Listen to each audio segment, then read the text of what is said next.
deserve ni Lord ang tira-tirang oras mo lang. You don't find the time, you make a time.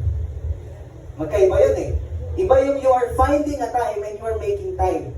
Yung kapag free ka lang, tas gagawin mo yung mga gawain mo, saka ka mananalangin.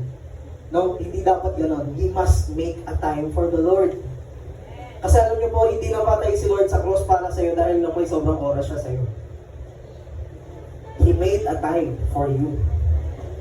Hindi siya namatay sa cross dahil meron lang siyang sobrang oras. Alam niyo yun? Kasi Diyos na siya eh. Ay, ano kaya gagawin ko ngayon? Nasa akin na lahat. Ay, wala akong magawa. Mamatay kaya ako para sa mga tao sa earth. Yung mga ganun, hindi yung binigay niya sa atin na oras, hindi yung sobrang oras. Amen? Ginawa niya yun kasi mahal niya tayo. Amen?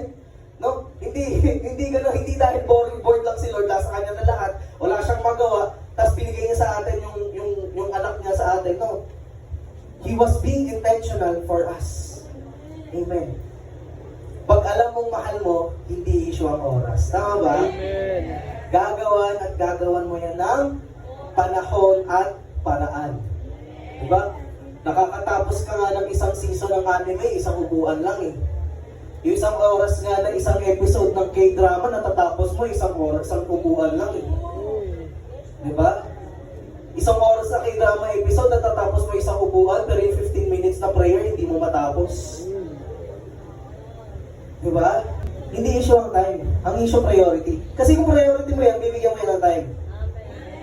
Tama? Kahit na gaano ka busy, yung schedule mo, kapag may dumating, uy, kailangan ni ganito. At dahil priority mo yun, magka-cancel ka ng mga schedule para doon. Bakit? Kasi priority mo yun eh. So, ang issue pala, hindi oras. Ang issue priority. Ngayon, priority mo ba si Lord?